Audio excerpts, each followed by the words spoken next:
Good morning. I'm Malcolm Nance. I'm the host of Black Man Spy Podcast.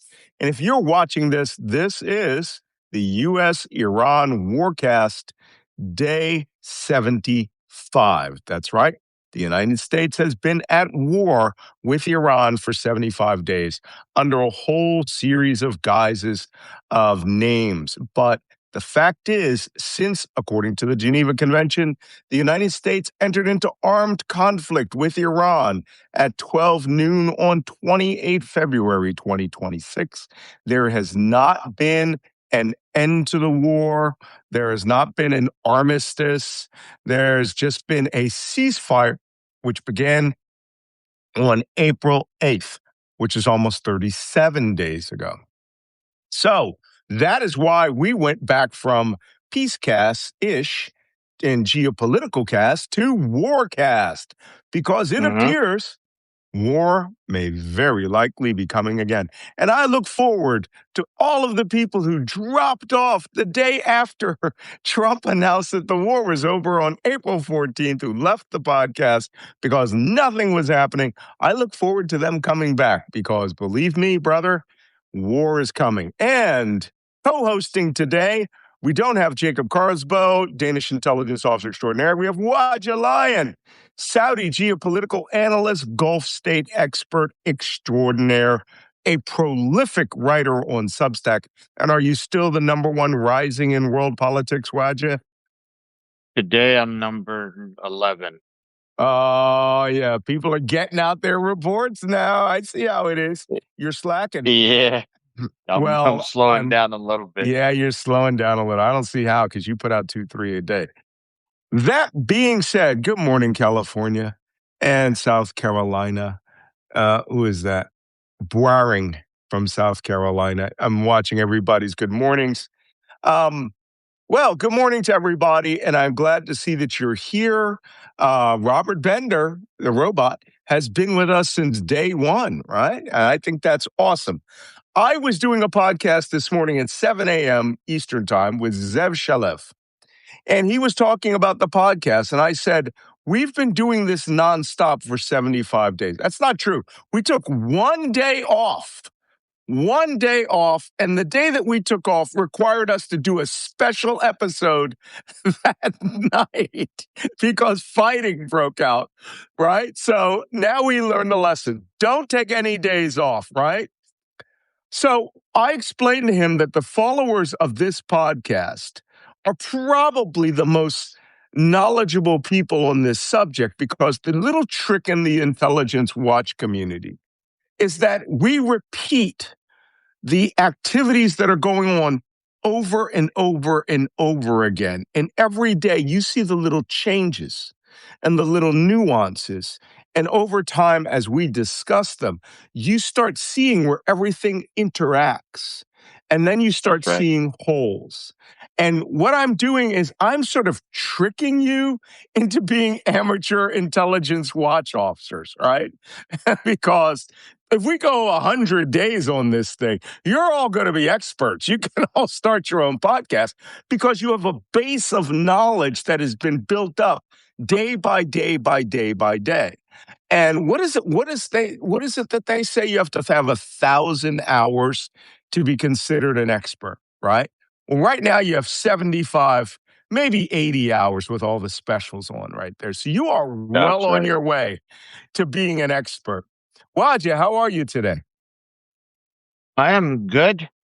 Surviving. I see that you're wearing a Greenland jacket. Could you tell me about that real quick? Yeah, it's a little cold here this morning, even though it is bright and sunny and my windowsill is full of birds that I have to evict today. I have to get up on my 20-foot ladder and I have to evict these birds out of this. They've poked a hole in between the frame and the cladding of the house, and they built a bird nest, and they're pooping all over my nicely new washed windows. So I have to evict them by squirting spray foam in there. First, I'm going to get them out, then squirt spray foam. But it's cold today. I mean, it's like 45 degrees here. I was 36 when I was in Canada last week, right? Please pause when you give a timeline of shit that hit the fan in September. Okay, somebody asked for a question. These guys. Right now, it hasn't started yet. I am coming up on Substack, and I am about to launch hold on. I am about to launch the chat for this particular podcast so that you can answer questions on here. Oof, we've had a little dip in total subscribers, if you can believe it. We just had a dip after April 14th, which I find fascinating. Why do people believe Donald Trump when he said things like the war is over? I just don't get it. Man, because people are optimistic, especially Well, Americans who do not understand the game theory, who do not understand the reality of the Middle East. People are naive, and you can't blame them because they haven't seen much of the Middle East, they haven't seen much of world politics, and they usually been believing US presidents' words for a very long time. It's very frustrating, but this is what we are doing here. We are defying the news media by giving the facts, by giving the unvarnished mhm, uh, facts to the audience, where they can make their own decisions about what is happening. And for the people that stuck mhm, around, had the opportunity to see the small changes that you were talking about earlier, and right. they're only going to be able to understand more of the background information that's happening, and they're only benefiting. And unfortunately, hopefully we see those guys come back to get informed and have know-how. But this is my take on what's happening. Ah, I see. Well, I understand that. Oh, somehow yesterday's Warcast did not upload to YouTube again. We're having real Right. trouble with YouTube. And I know a lot of people, they come back and they actually go on YouTube to watch it. I figured out how to do it. I figured out how to do I it. know how to do it. I've erased it twice and restarted it, and every time. Now it just suddenly started doing it. And again, I'm not the only person. A couple of other major podcasts are saying that the link between YouTube and Substack got buggy. So For the I'm last gonna 2 go weeks, ahead. for the last 2 weeks, it's been happening like that. But what I did is I changed the setting uh from post whenever it's ready to let me choose when to post it. Uh huh. And then I go in there and I click post and I leave the website open until it tells me that the whole video was uploaded to YouTube, and that changes the whole setup. It is I see. That's what yeah. Try doing that. Okay. Well, I can do that. Oh, hold on. I'm trying to find the. Whoa. Where's the last time that went up? U.S. Iran War Day 73 was the last one that I have. This is another thing. Anyway, we're getting into the minutia of what goes on here. Sometimes we do lose these videos. In fact, I had to go to Substack twice because even on Substack, it didn't upload a live video when it was done. So hey, you'll be seeing that. Here's one in the past right there. May 10th. We had 2 day 73s. That was part of the problem. Day 74 was yesterday, and I actually think that that's up on YouTube. All right, whoa, we've done our light banter for the morning. First, quick, what's your coffee cup? Oh, same old, same old. Still waiting on the cups in the Well, in the mail. I'm using the New York City ceramic I swear, paper every day you disposal put cup. me to shame. Every day you put me to Don't shame worry, there is by a like that. tsunami of coffee cups coming to you. Trust me, you'll have to have. Please, people, send this guy some coffee cups. You'll have to fight to figure out what coffee cup you're actually using. Um, I see what the problem is here. So you'll have to fight to figure out which coffee cup you're going to use. You should just build a rack now. You can buy them on Etsy with like 24 coffee cup holders. And and that will help you out. That will buff a brother up. Oh, Okay. I'm privileged. You have no idea. It's Let's go possible. to the oil market. Let's go to the oil markets, please.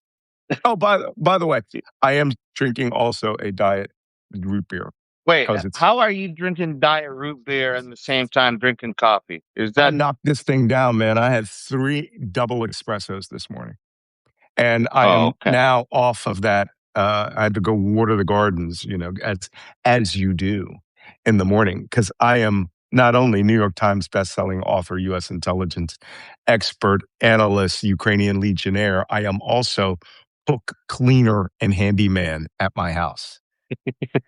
And manslave. There you go. That's another This one. is Holy being a cow. good. It's back up. It's back up because Whoa, big Trump's jumps. words is not happening. $2.12 jump to West Texas Intermediate to 97. Brent went up $2.34. Merbon went up $3.36. Something's going on. What's going on, Waj? What's actually What's happening happening here? is Trump this time was unable to say that we are going to have a peace deal because last minute he ended up having to say, "Oh, Iran's proposal to my 12 point is horrible, and we're not going to accept that." Oh, Oh, wallahi. Well, ay, ay, we're ay. going to get into that in significant activities. But yes, what's going on is because Donald Trump opened his mouth again yesterday. And worse Yep, than Trump opening his mouth, we're going to go into it. Benjamin Netanyahu opened his mouth yesterday. So, that's right. big jumps in oil. We're expecting to see oil go back. Uh, by the end of the week, it'll hit 115. But I'm almost certain that on Friday, Trump will announce that there's been a new agreement and he will manipulate the market again. It will go back down. The U.S. news media and Wall Street are so desperate for this thing to end. They will believe every little fluctuation. Although I read that European markets have plotted in these market manipulations, and that's why Brent North Sea crude doesn't go down as much. That Crazy. makes sense. That Makes a makes lot of sense. sense. All right. So let's go to, did we go to the casualty count? No change? The casualty count on Al Jazeera is actually exactly the same. I looked at it because they haven't updated the date. The Okay. date goes up. Yeah, the date has been up to May 5th. Well, I've been going through all of the reports since 3:30 this morning, and it's 9 o'clock. So 5.5 hours of research. And I have found no increase in casualties that have been reported, including in Lebanon. Although that could change by the time this episode ends. Let's go on. Holy cow. Today, significant activities starts with the fact that Donald Trump seems to be quite pissed at what is happening in relation to the U.S. Iran war. Iran, of course, sent a bill of particulars to Trump, and I am going to turn this around so that all of you can see what I'm seeing. And that is because Donald Trump has something to say about it. And here's this morning's statement. I have just read the response from Iran's so called representatives, and I don't like it. Totally unacceptable. Thank you for your attention to this matter, President Donald J. Trump. Oh my God. He has. what, We should just look at the what a birds. joke. Let's just look at the birds, guys.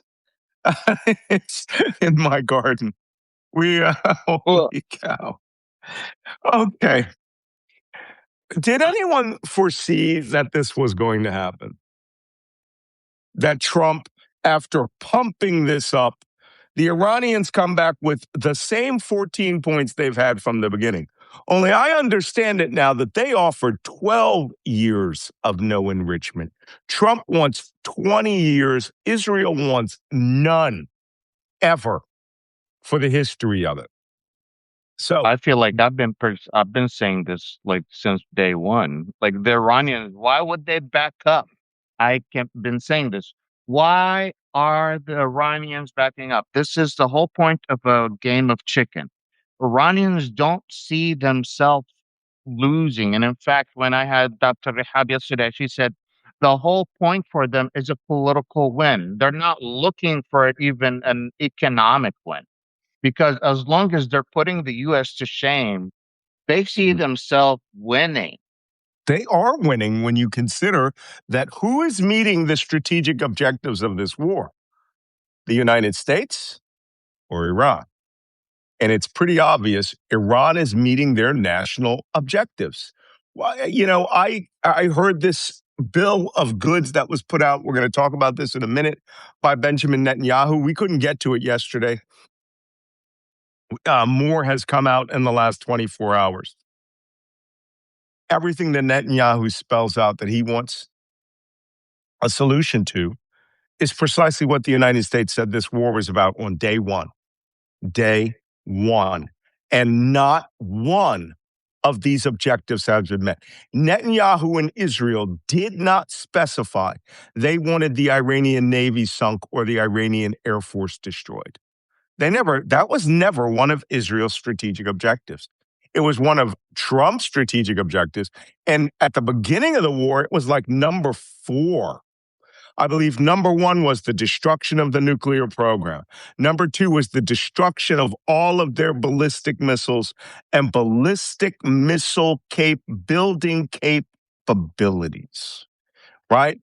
Oh, I'm backwards. Number 1 was the decapitation and the destruction of the regime. That's right. Number 2 was the destruction of nuclear materials. Number 3 was ballistic missiles and capabilities to build them.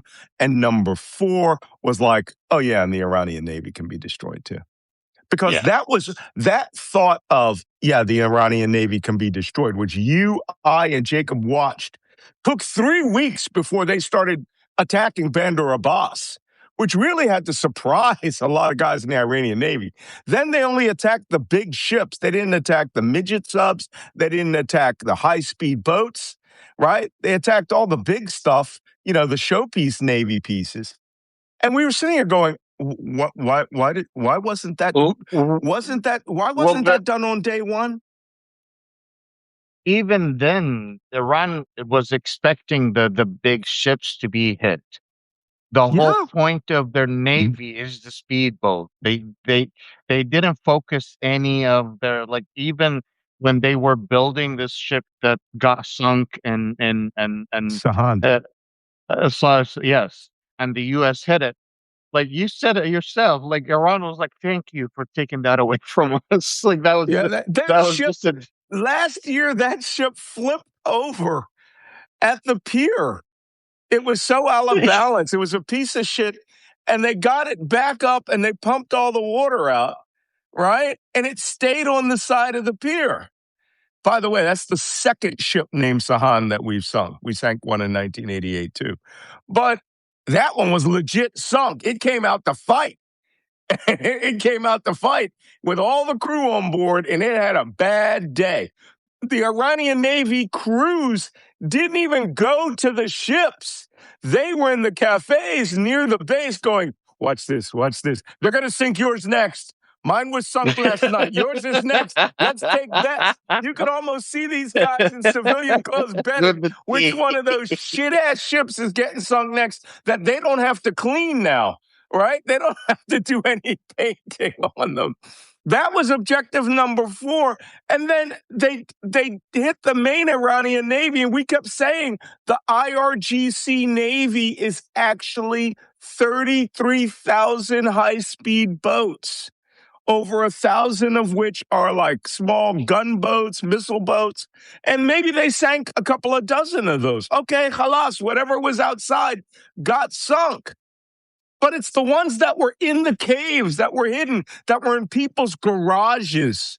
Okay? It's The ones that 90. look like civilian ships, the ones that look like normal ships, the ones, fishing boats are the ones dropping. Some fishing boats looking, some transport boats looking, are the boats that are going to have the mines? Are the boats that are going to have the drones? Are the boats that are going to have the ballistic missiles? Not all of Well, them, maybe not but ballistic they're missiles, but but everything not else. the same missiles, not the small missiles. Halas, halas. Yeah, So the hot yeah, fella. yeah. This is crazy. This is madness now. Now we're officially in madness.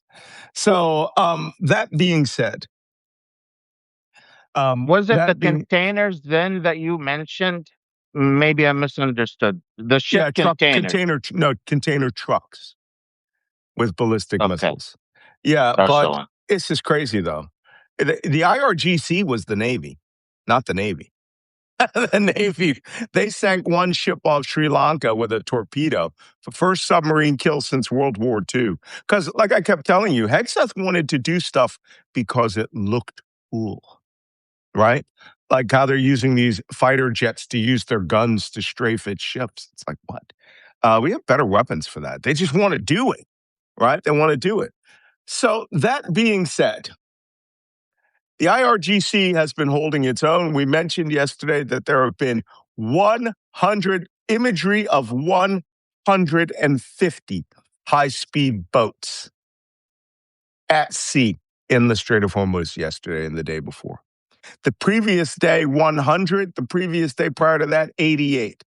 These guys got orders. Get your happy asses out into your boats and start enforcing the Strait of Hormuz.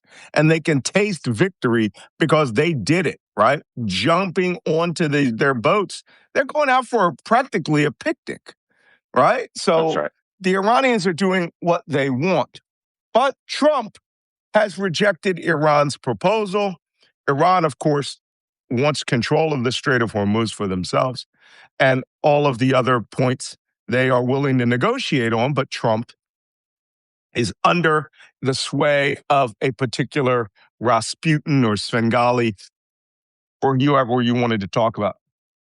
Yesterday, I missed an entire segment of the show because we went long. And I want to talk about that now. This whole episode at this point is going to sit down and we're going to talk about Benjamin Netanyahu. It's time to talk about Israel and their strategic objectives and how, again, what they want for Iran is not what the United States wants. And in fact, it's very, very clear to me now. I've joined the what's his name? The former counterterrorism guy. I've joined that bandwagon now that we're being led by a nose ring by Benjamin Netanyahu, not Israel. Benjamin Netanyahu. That is a very Kent, different are you thing. talking about Yeah, Kent? Joe Kent. Joe Kent. Yeah, because this guy saw all the intelligence. I'm seeing it now. And now, don't believe me.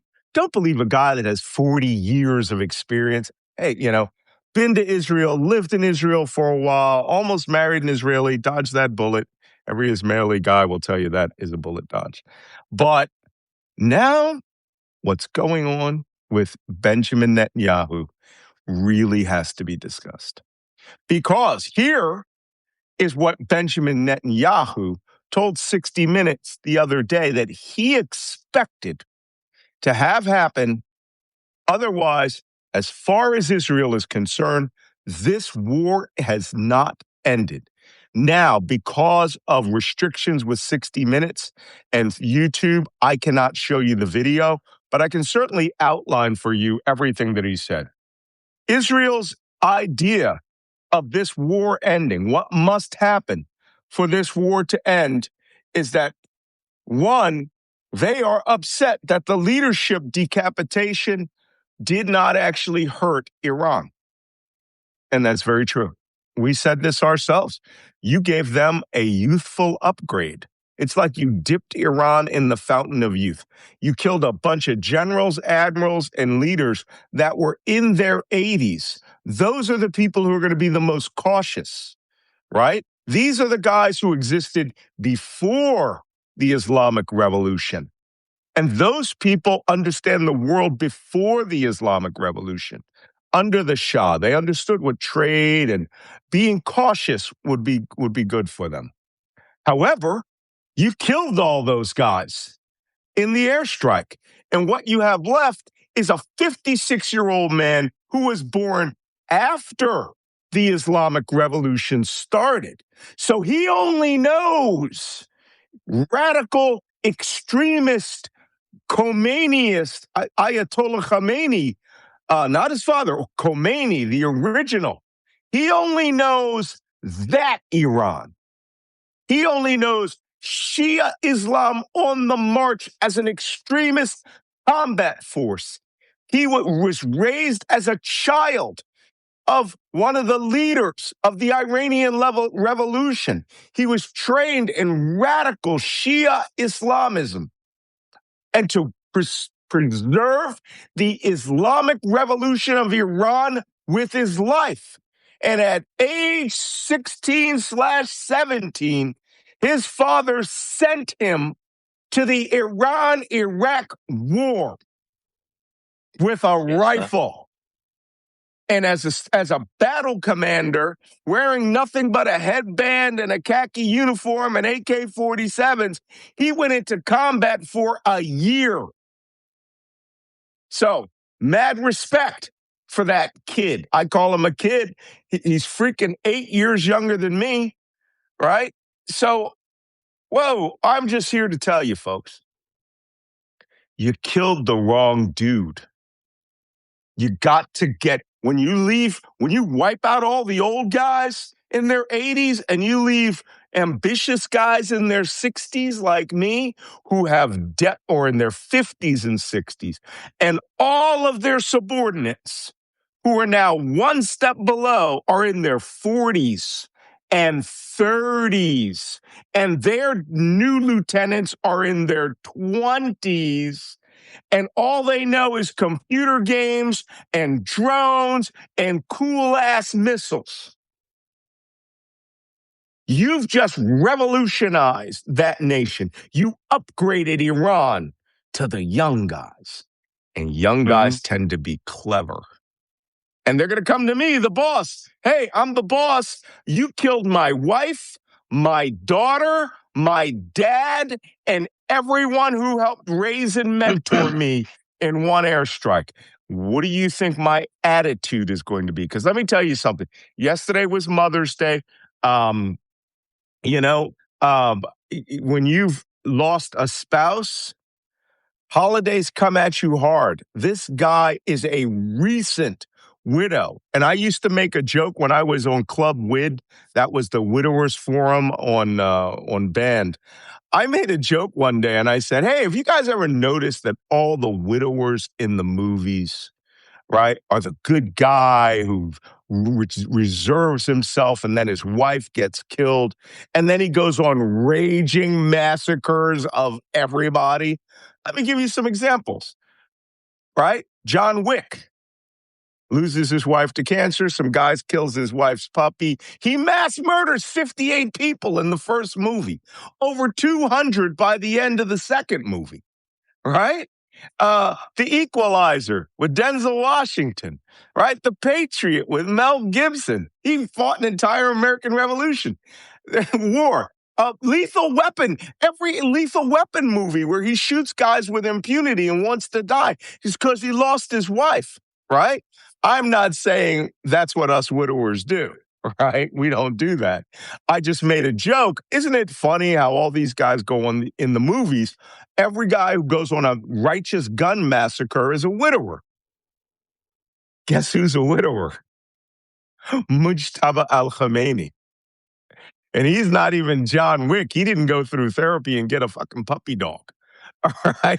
He got turned into the Ayatollah supreme leader immediately. So you think this guy is going to be praying to Allah every day to give him peace and patience and perseverance for the people that killed his wife, his kid, his mother? Yep. Charles Bronson, Death Wish. That's another good one. You think he's going to be praying for that? Or you think he's going to be praying for the restraint not to unleash on everybody? He's going to be going with the pattern of incremental pressure points. He now sees, yeah, good question, Greg. How's his health? I don't care if he's missing a leg. He's in charge now. And if he is missing a leg and has burns on his body, he's still a widower and a father who lost a baby, a child, and his father all in one strike. Let's just say this isn't the kind of guy that does what I did, which is 2 years of grief counseling. No, he's going straight to John Wick. We may have created Iranian John Wick. Only John Wick, who doesn't have to wipe you out all at once. He can just place those little pressure points on you and collapse the global economy, unless you give him what he wants. And now I think that guy's lying in bed going, everything that's happened in the last 75 days has made us a regional power. Mhm. What do you think, Waj? Listen, this makes me think of one thing that has been pissing me off about U.S. leadership for the last Mm, since been alive. There has been constant since before I was alive. mm, The United States going to Saudi Arabia and asking the kingdom to ask the Mujahideen around the world to go to Afghanistan and fight the USSR was the reason we have Al Qaeda, Osama bin mm, Laden. mhm, The reason we have ISIS is because we took out Saddam Hussein and there was a vacuum of power and we supported the fall of uh, uh, Bashar al-Assad and Bashar al-Assad is a horrible guy. Don't take me wrong. He killed my mother's uncles. He killed mm, 7 of my mother's uncles. I, mm, I I have personal grievances with al-Assad family. But the reality is the US presidents focus on short-term uh, support from the US citizens, what the polls are telling me I'm doing in the US. And a lot of time that comes with a short sight of what our decisions are going to result in.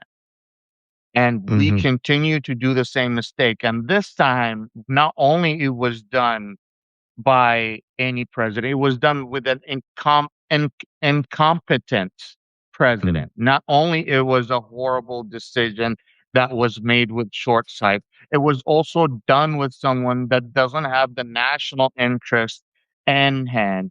He has his personal interests only, his economic benefit, his family insider trading, and it is difficult to accept any of that as going forward as like any with any trust. The Iranians are not going to accept anything from the United States unless the United States can show Iran that you can trust my word. And that mhm, has been like eliminated. We took out the first democratically elected Iranian president when we helped and him becoming a political prisoner and later on executed. And we put instead the Shah back in power. And that had brewed an Islamic revolution in Iran. Again, another decision that was made by a US president that resulted in horrible results. And we keep doing the same thing. Can we stop for a second? mhm. Can we stop for a second and be like, is this okay? Is this actually good? Is this going to be bad in the long term? We don't. And when we have intelligence people like you shouting it out, you're usually kicked out of the room for Yeah, some reason. yeah. So, all right. Well, where were we going with this? I will explain why we had this diversion here. Because Benjamin Netanyahu is making it eminently clear that what he expects out of Donald Trump is not what Donald Trump wants to do. However, if you listen to Professor Robert Pape, and I will show you a chart by Professor Pape, who helped the armed forces build what he calls the escalation ladder, Trump is trapped. He's trapped between two things right now, and there's no in between unless Iran gives it to him. So let me give you back over the details of Netanyahu's war. Um, he is upset because the leadership did not collapse when it was decapitated. And in fact, that's what our whole diversion there was for. It was an upgrade. Bringing Mujtaba al-Khamenei or even anyone below him is an upgrade. Younger guys, better. The regime did not collapse of itself in a popular uprising, which somehow, somewhere, they expected. Supposedly Israel had been giving weapons to groups. The United States had sent weapons over to the Iranian Kurds, and the Iranian Kurds stole the weapons. Mm-hmm. But the Iranian Kurds aren't stupid. They're going to keep those weapons for their war. You better come over with fire. And we saw that during the war, right? Like trucks of armored Humvees being rolled into northern Iraq. You better come up with enough to beat the Artesh, right? The Iranian army. Here's something that was not destroyed: the army. Okay. And if we destroyed their tanks and all those things, and tank farms and armored personnel carriers, M113s from the Vietnam War era, which is when Iran bought them, and M60 tanks from the Vietnam War era are not good. They're not good investments. But the Chinese tanks they're going to be buying in the next couple of years are a pretty good investment. People did not rise up and overthrow the government. I find this fascinating that Israel is upset that this didn't happen. Some of the things Netanyahu said he expected, that the people were going to rise up for Israel. And Donald Trump, right, the most corrupt president in American history, that they're going to rise up. Shia Muslims, Zoroastrians, Sunnah, we're going to rise up for the Jews and Catholic Christians, evangelical American Christians, and risk their lives. They did 1 month before the war and got wiped out as predicted because no one helped them when it was time to help them. I find that fascinating. Here's some more that they were very surprised didn't happen. The IRGC damaged 16 American bases. They didn't realize the United States was going to blitz every base in the Persian Gulf, Arabian Peninsula. I find that fascinating. This is gross incompetence, even at the watch officer level, as we're talking here, right? We know that the leadership above is just grossly incompetent. And the most we can do is give them the right information. Next, they didn't believe that the IRGC's asymmetric capability was any good, and that it has been better than considered at the time. That is ballistic missiles into the Gulf states. Don't even, man. Don't even. This is stupid. Ballistic missiles into the Gulf states, that the small boats would pop up and make their appearance again, and that somehow they didn't believe the Strait of Hormuz would ever close.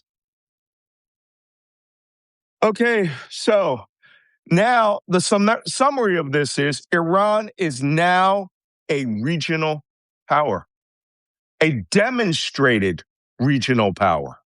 You cannot say they don't control stuff, because right now they control stuff. And with that, I want to bring you to an interview that was done on 60 Minutes by Benjamin Netanyahu. I'm going to take so that this shuts off and you can actually hear it through my phone. I cannot show you the video because copyrights got us blocked on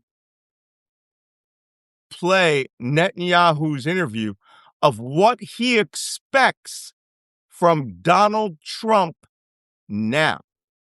Right? Mm-hmm. And this is, well, I don't know. How do you spell? Well, it's not shocking. It's just somebody's got a lot of nerve. If it isn't, who will decide? So here it is. Is the war with Iran over? And if it isn't, who will decide when it is? It accomplished a great deal, but it's not over because there's still nuclear material that is to be taken out of Iran. There's still enrichment sites that have to be dismantled. Enrichment. There's still that Iran supports, their ballistic missiles that they still want to produce. No. Now, we've degraded a lot of it. All of that is still there, and there's work to be done. How do you envision the highly enriched uranium will be removed from Iran? You go in and you take it out. With what? Go in and take it out. Israel Special Forces of the United States? Well, I'm not going to talk about military means, but what President Trump has said to me, I want to go in there. And I think it can be done physically. That's not the problem. If you have an agreement and you go in and you take it out, why not? That's the best way. What if there isn't an agreement? Can it be taken out by force? Well, you're going to ask me these questions. I'm going to dodge them because I'm not going to talk about our military possibilities, plans, or anything of the kind. And I'm just trying to get at how long is it going to take to achieve that aim? I'm not going to give a timetable to it, but I'm going to say that's a terrifically important mission. Yeah. Okay. I need some oud here. All right. I'll send you some bakhor. Don't worry. Oh, wallahi. I just found that fascinating in the sense that I'm going to go back on headphones. I found it fascinating in the sense, sorry. I found it fascinating in the sense that he's just laying out that this war, he said the war is not over. The war No. is not over because, are you ready for it? This does sound all very familiar. Iran still has nuclear materials. Okay. Iran still has ballistic missiles. Okay. Iran still works with its proxies. I don't call them proxies. And here's why I say this. They are co-religionists. There's a big difference. A proxy is more like somebody you puppet string. These people believe the same Islam Iran believes. They're Shia Muslims. And It's like saying this person is Catholic and defending the Catholic Church, right? Right.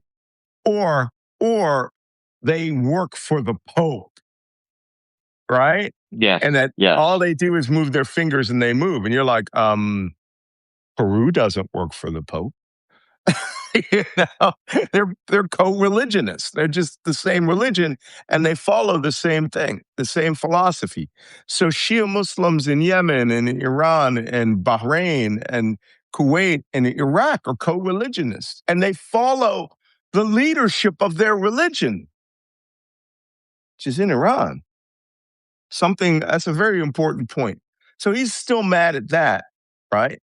And now he wants all of those materials out. And this is where we've been talking for 2 months now, that Israel's agenda and America's agenda are two different animals. But Professor Robert Pape this is the guy who came up with the strategic war doctrine and who developed the escalation ladder, has been warning this for months now. Trump is trapped in the escalation ladder and he can't get out of it. And there's only one of two places he can go now. And I'm going to show you this chart.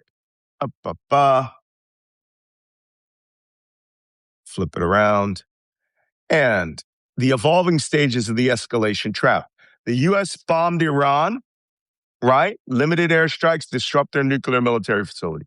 Iran carried out horizontal escalation, which means they counterattack, right? Missiles, drones, mines, and proxy attacks, expanding the conflict across the region. However, the result of this has resulted in Iran becoming a regional power. And this is all that can happen next. One of these two things. Iran becomes a regional power.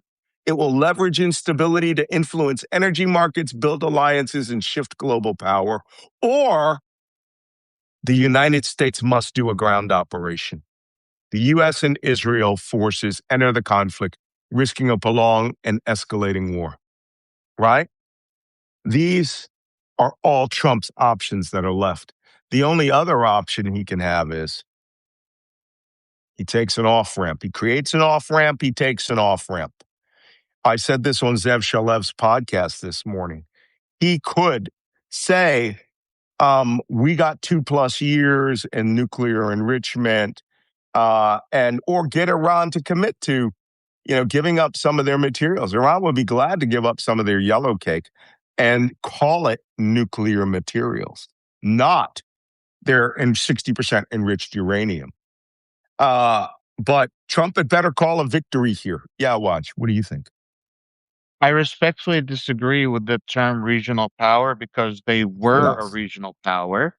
Oh, but now they're like a regional became- superpower. they became a superpower now, and people are calling it a superpower because they have been a regional power, and them having the ability to withstand Israeli, American, and dash some Gulf attacks is a great example of how much prepared and how strong they are. So I think we should call them a superpower at this point because they are able to withstand that much attack. And we have wasted half of our bel- uh, precision missiles on them and have resulted in nothing that can end the regime. So no, I If think you they're a superpower. if you look at Israel, both Israel and Iran are regional superpowers, right? That's right. Because neither country can be impacted. Or let me rephrase that. They have an impact on that region. Israel militarily and with the threat of nuclear weapons. Right? Serious. That's it. All Israel can do is military. Israel has zero economic power in that region. I'm sorry. Even taking the gas fields off of Gaza, the oil fields off of Lebanon. Lebanon, they really have no superpower skills other than their air force, their army, and their atomic bombs. And that will not help them because, as you saw after Gaza, they're going into complete global isolation.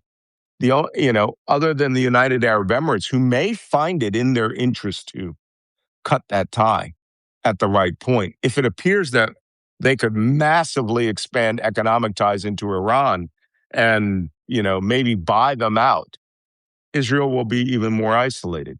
The only thing that will happen, that's why I made the prediction on Zev Shalev's show, which I've said here several times. Qatar, in order to get this monkey off their back, um, will not will move U.S. Central Command. Trump will move U.S. Central Command out of Qatar, and it's going to move it to Uvda Air Base in Israel. So most people don't understand what U.S. Central Command is. Nevertheless, how the U.S. Central Command, how the U.S. government moved the U.S. Central Command that was in Florida all the way to Qatar because Qatar gave the United States 1/4 of its nation in order for the United States to have strategic access to the Middle East and in the same time that the United States would be protecting Qatar. But that all showed to fail when the United States allowed Israel to hit Qatar, number one. And then when the United States was unable to protect Qatar from Iran's attack, where Iran destroyed multi-billion-dollar radar systems in Qatar within few hours. Mm-hmm. Yeah, well, to tell you the truth, I think Qatar will suddenly realize they're going to have to go along to get along to go along, right? Or go along to get along, whatever it is, right? And they're going to just have to play nice with Iran. Iran has the ability to hurt them. Well, they already Hurt started them. playing nice with Iran. That's why the attacks, if you notice the statistics on attacks in the Gulf regions, the attacks have increased on only the UAE, and the rest of the Gulf states have in purposely, this is something I've been reading and studying. The Gulf states have been purposely decreasing their rhetoric against Iran and softening it and calling their own connections, diplomatic connections in Iran and telling them, Habibi, it's okay. We don't agree with the United States. And we're talking about maybe kicking them out. Could you slow down a little bit? And Mm-hmm. if you look at the numbers, Qatar is no longer being hit. The Yep. Saudi government attacks have decreased. The only one having is increased is in the UAE. Yep. Okay, wow. Well, this episode has been enlightening. Now we understand where things are going. And this is why you need to watch podcasts. We could wake up one morning and find out that Netanyahu has convinced Trump that there is nothing left to do but land those 3,000 parachutists, 1,000 special forces, and to start ramping up all these troops. What I find fascinating, we talked about how the Boxer Amphibious Readiness Group has been in Japan for the last month, never came to the Persian Gulf. I've been complaining there was only 3 ships that we have that could be tasked to go in and out of the Strait of Hormuz. That's it. That's it. Those 3 ships that did it are all the ships we got to enforce the blockade. The 2 little LCS ships that we have are so small, so weak. We could wake up one day, one of them's off Charbahar, and the Iranians could destroy that ship. It's very small. I think it has a small crew of 40, 50 guys, but it's the reason those ships were moved out of the Persian Gulf at the beginning of the war was because they're extremely vulnerable. Extremely vulnerable. We could wake up with those ships on fire, one of them on fire. They have virtually no capability of defending themselves if Iran really wanted to put an attack on it. This is what kills me about Mujtaba al-Khamenei. He's like reverse John Wick, right? Oh, he's going to get you. But he's going to get you by, I mean, it would be like John Wick staying in his hotel room, okay? And then buying out the world's gun market, cutting off all flow of guns to his enemies. And it's just like, oh, I could walk up and just shoot one of you at a time because you got 15 bullets and that's it, right? He doesn't have to go plowing through and shooting everybody. So what is Rob Bender? What do you mean what's going on? So let's take a look at some of the questions. Cash Flow Collective says, so you don't know if the engine can be restarted if oil drops below the operational floor, especially oil power sources stop working if they're shut off. This is in relation to the discussion we had yesterday about oil is going to reach a point. There, let me get that chart up. Where by September, oil fields, refineries, there will be no oil to flow through the pipes. And when I say this, the world is a swimming pool of oil. And what's happening is no matter how much oil you're putting into it, it's going down. We are using more than can be brought out. And since the Strait of Hormuz is closed, 20% of all the oil that was filling the pool is going out. We're talking about that part of your swimming pool where the pumps suck the water out that are on the side of the pool, the lower side of the pool, and it sucks out all the bad stuff and puts in filtered water. The refineries come September are going to start running dry. There's not enough oil in the system to keep them operating. Same thing about the pipes in the Gulf and these regions. They're going to go Winchester, as we say in the military. That is unpleasant. And they said September. Don't believe me. Where was that report from? I will give that to you right now. I'll show it to you again. I believe it was from Bloomberg about oil going to the bottom of the floor. And I have it here. Here it is. Worldwide inventories are falling at a record pace. I'm sorry, that wasn't Bloomberg. It was J.P. Morgan Commodities that studied this that said things could get really bad. We are at this cliff. We are now Wile E. Coyote in the middle of the air, moving our feet with puffs of air around us, about to drop. This point is June. That's in 3 weeks. And in June, we are going to hit the operational stress level. That means where oil will, impact everything. But Malcolm, that's bad, right? What if we turn it all back on? Once we hit that in June, we're going to September. By September, we will reach the operational floor level, the minimal level required to keep pipelines functioning and refineries operating. That's bad, right? That's bad. Holy shit. You're talking a swimming pool with no oil in it. Let me give you something worse. Wallahi. Let me give you something worse. Can there be Some worse? of the refineries or some of the factories that is dependent on the oil, if they run out of oil, like for example, some of the metal melting factory that is dependent on oil.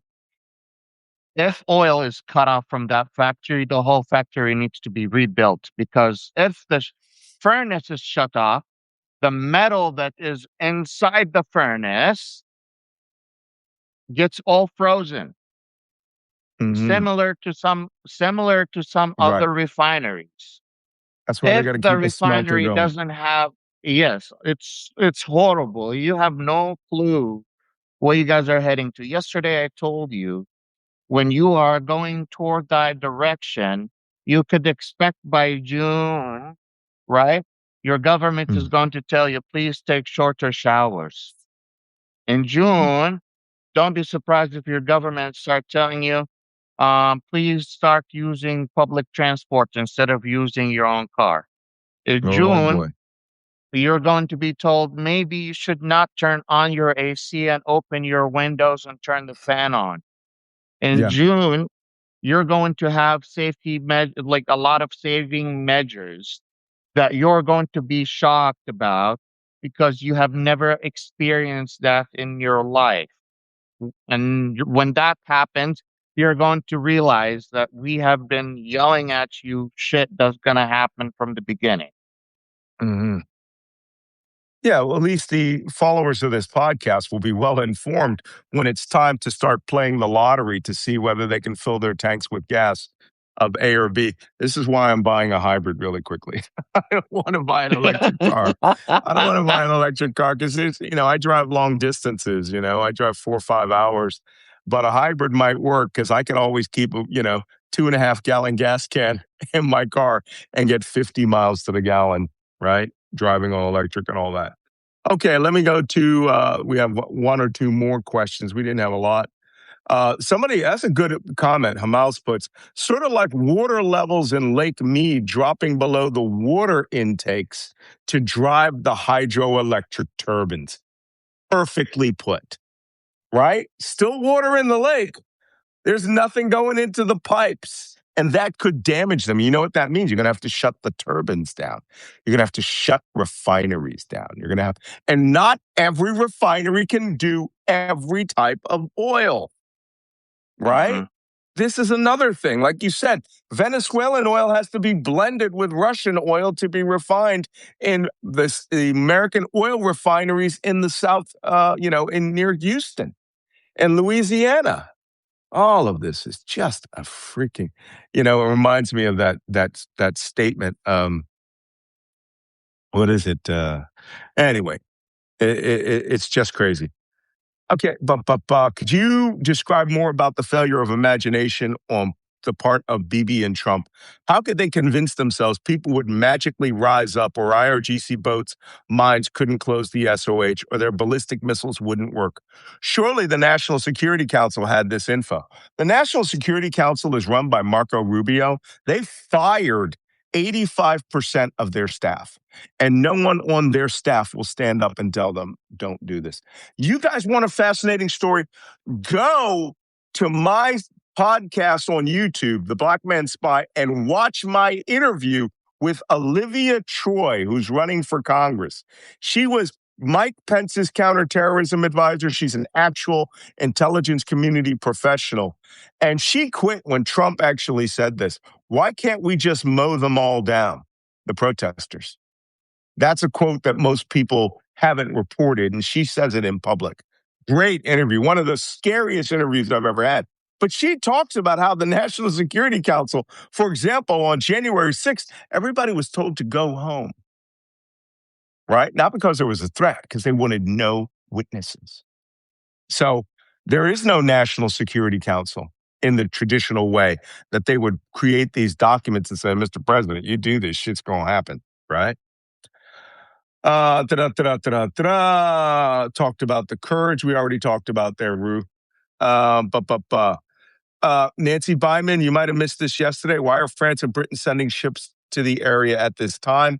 HMS Dragon and French ships are going to pre-position in advance of a peace agreement where minesweepers would come and start clearing the Strait of Hormuz. No other region. The French have said they're delaying that. Julia Harvey says, what are the optics of Trump's visit to Beijing? I don't know. That's in 4 days. He should be leaving like in 2 days. He should be leaving tomorrow. Should be leaving tomorrow. All right. He'll probably stop in Hawaii or someplace. like that.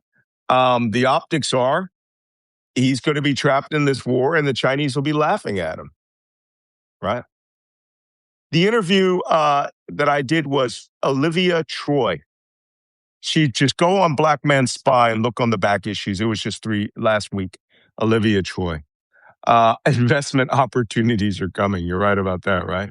No cyber attacks that we know of. I don't know. I think that we probably had better capability than we thought in the cyber realm. I thought the Iranians would do something clever too.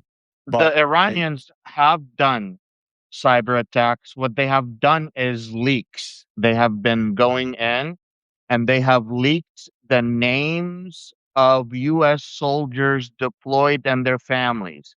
They have leaked the names of federal workers that work for the FBI and stuff like that. They changed the type of cyber attacks. They stopped doing this attack that like a hospital type thing, and now they're going directly for personnel that are working for the U.S. government. That's what they're doing. Yep.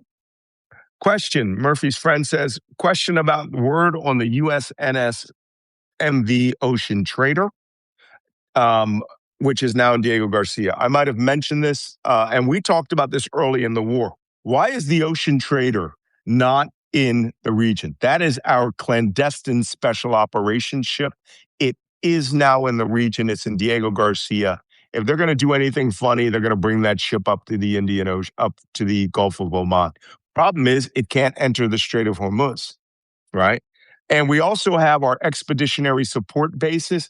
We talked about this early in the war. It only took them 2 months to bring them out to the war, right? A lot of stuff appears that they just did not plan to have any problem. The war was going to be over in days. Bunch of idiots.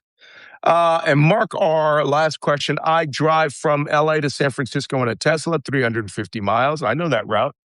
I only have to stop once for 20 minutes. Elon's a Nazi, but he's got every charging station on Highway 5. Yeah, you're trapped in the Tesla bubble.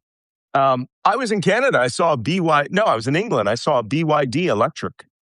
And those things are like $20,000, and they have all the luxury of a $100,000 Tesla. So we'll see about that, but that's why I want a hybrid, right? I want a choice.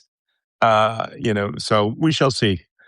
All right, guys. Wow, that was a long show. Wow, we went over.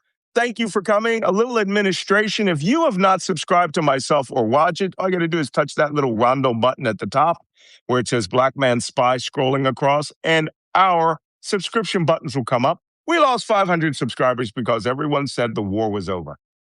Surprise! You will all be back when the war starts, but just follow us now.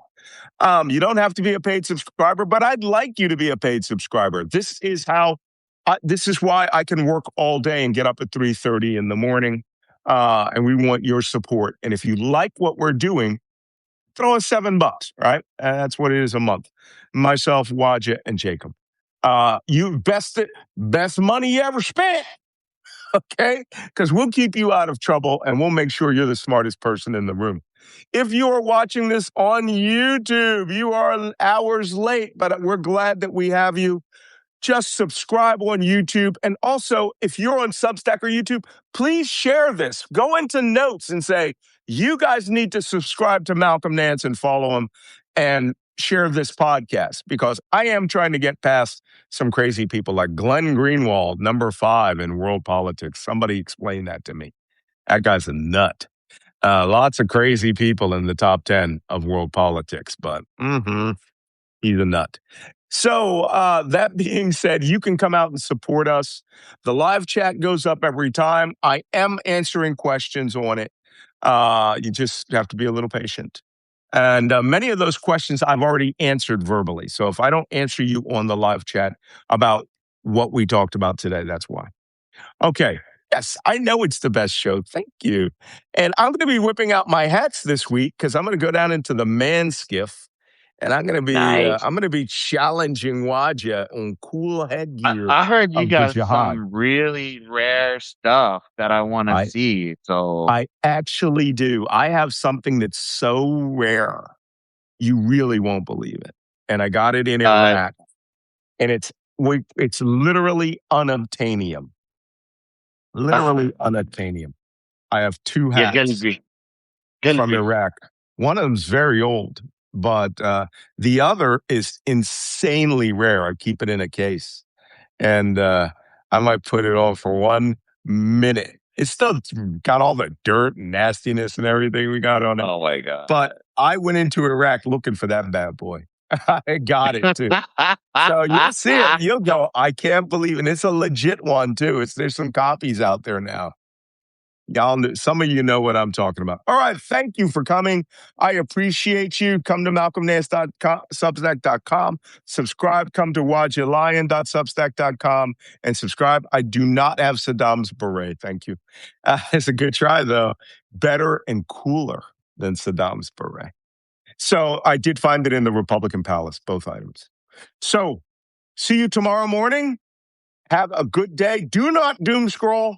And if you want, go to Wajeeh's question and answer, see if he has something going on. But otherwise, have a good day, and we'll see you all tomorrow. See you tomorrow.